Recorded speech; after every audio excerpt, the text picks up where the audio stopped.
Simulan na po natin. Alamin na natin ang sabi ng survey. Bam! Christina, let's play round 1.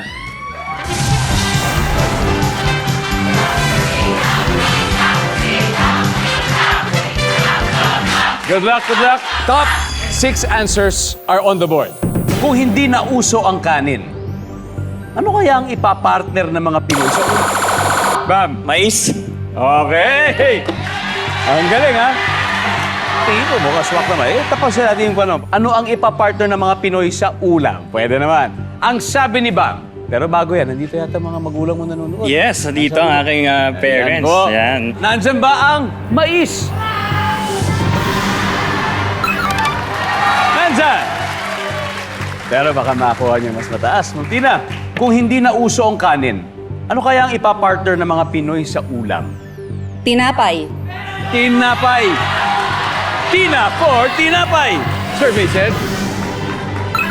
Boy! Mas mataas.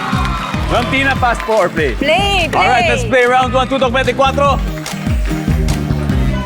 No coaching, no coaching. JP, kung hindi uso yung kanin, ano kaya yung ipapartner ng mga Pinoy sa ulam?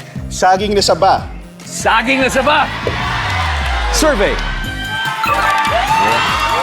Ito na, Marisol. paborito ko to at alam kong paborito rin ng lahat.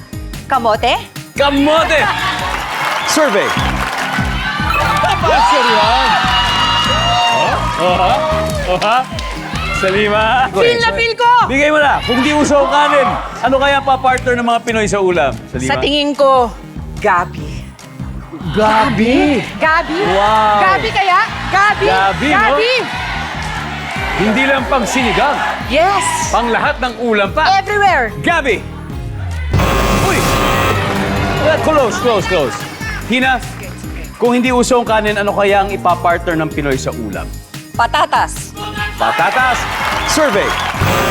Wala rin. Oha. Pwede na kayo mag-usap-usap. Liga ng Katotohanan. JP, dalawa pa to.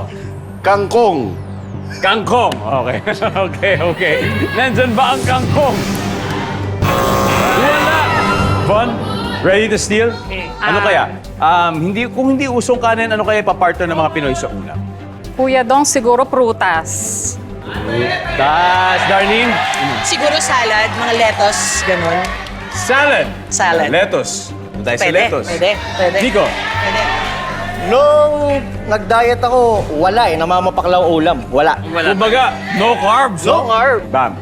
Kung hindi uso yung kanin, ano kaya ipapartner ng mga Pinoy sa ulam, Bam? For the win. Mangga. Mangga! Okay. Okay. Ang sabi po nila mangga. Ang sabi ng survey to steal the round ay...